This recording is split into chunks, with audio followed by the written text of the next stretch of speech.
देखकर दूसरी बहनें भी आएगी। इसी की लड़ाई हमारी सावित्रीबाई फुले ने लड़ा। और मैं आपको बता दूं, यहाँ वक्ताओं की कमी नहीं है, विद्वानों की कमी नहीं, मुझे सीखने की आवश्यकता, मैं सीखने आया हूँ। मैं एक बात और कहना चाहूंगा, महिला सशक्तिकरण के लिए हम भीम आर्मी के लोगों ने बड़ी ही कठिनाई से पूरी मधेपुरा इकाई के साथ एक टीम महिला सशक्तिकरण के लिए बनाया है। उसमें आप लोग हमारी साथ दें और हमारी जो लड़ाई है उसको सफल बनावे। और आज माता सावित्री फुले के जन्मदिन पर यह निर्णय लेके संकल्प लेके जाए कि हर घर में लोग चाहता है कि भगत सिंह पैदा हो, लेकिन अपने घर में नहीं, पड़ोसी के घर में। माता सावित्री पैदा हो लेकिन मेरे घर में नहीं, पड़ोसी के घर में। हर किसी का बेटा कुर्बानी दे लेकिन मेरा बेटा कुर्बानी नहीं दे। जब तक मैं मेरी को नहीं छोड़ेंगे तब तक हमारा सामाजिक परिवर्तन नहीं होगा। इसीलिए संत कबीर ने कहा था, कबीरा खड़ा बाजार में लिए लुकाती हाथ, जो घर जा रहा अपना चलो हमारे साथ, जो घर जा रहा अपना चलो हमारे साथ। आज हम खुद ये कहते हैं, उसके साथ बैठने से मेरा वैल्यू खत्म हो जाए। हम अगर आईएएस अफसर बन जाए और हमारे बीच में हमारे गांव के कोई आ जाए तो हम उसे अपनी कुर्सी बराबर की कुर्सी में भी बैठने नहीं देते हैं। ये भी मनुवादी की सिस्टम है। इसलिए इस प्रथा को हटाइए।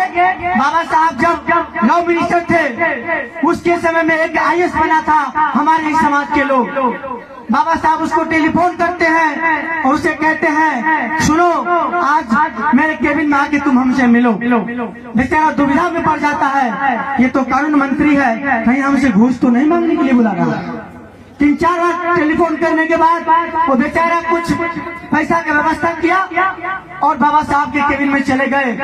तो बाबा साहब जैसे ही उसके बॉक्स को देखा तो बाबा साहब तो ज्ञानी थे, समझ गए। तो बाबा साहब ने पूछा, मैं जानता हूँ कि तुम किस वजह से आज ये पेटी लाए हो। मैं इस मकसद से तुम्हें टेलीफोन नहीं किया था कि तुम पेटी भर के आना।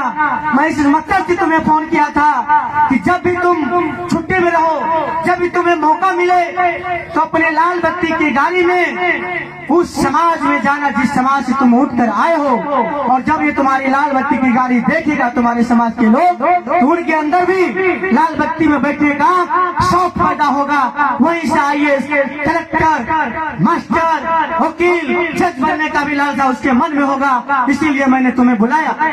मैं इसी सोच का ऐसे बोधिसत्व बाबा साहब के चरणों में कोटि कोटि नमन करता हूँ कि आज उसके बदौलत मैं भी भीम आर्मी का जिला अध्यक्ष हूँ। और अपनी समाज में चाहे मुझे एक ही दिन छुट्टी मिले मैं जाता हूँ, चाहे वो राजनीतिक मंच हो या सामाजिक न्याय की मंच हो। मुरलीगंज की धरती पर मैम एक सामाजिक न्याय की पाठशाला भी चलती है, जिसके बदौलत हम लोग गाँव गाँव में जाकर समाज को जगाने का भी काम करते हैं। संस्था है अम्बेडकर वेलफेयर फाउंडेशन, जिसके माननीय सचिव हमारे सुभाष चंद्र बोस जी आए हुए हैं, शायद दीदी है, निरंजन जी है, जो कथित मेहनत करते हैं, हर गांव में जाते हैं और लोगों को जगाने का काम करते हैं। इसीलिए मैं ज्यादा कुछ नहीं बोलते हुए आप सभी से एक आग्रह करना चाहता हूँ कि आप ये ना समझे कि ये पुरुषों की सभा है।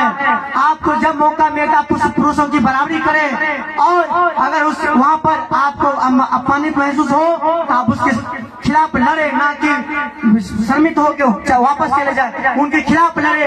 अगर वहाँ पे कठिनाई होती है तो आपके साथ पूरे भीम आर्मी मधेपुरा आपके साथ रहेगा, चाहे रात के 12 बजे हो, दिन के 12 बजे हो। अब मैं बाबा साहब की उस कथनी को एक बार फिर दोहराना चाहता हूँ कि बाबा साहब ने कहा था कि शिक्षित बनो, संगठित हो, संघर्ष करो। संघर्ष इस बात से करिए, अगर आपके बच्चे को आज भी मैंने झेला है।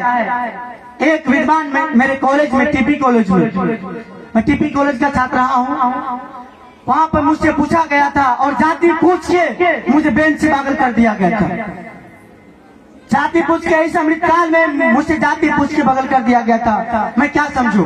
तब मैंने वहाँ के राजेश यादव जो प्रिंसिपल है उनसे कहा और उनके खिलाफ मधेपुरा में सख्ती से लड़ा। उस समय हमारे सहयोगी थे मुन्ना पासवान जी, मैं धन्यवाद देता हूं और वहीं से मुझे अम्बेडकरवाद और भीम आर्मी का समर्थन करने का मौका मिला है। इसलिए आप सभी से आग्रह करता हूं कि जब भी मौका मिले, जहां पर भी मौका मिले,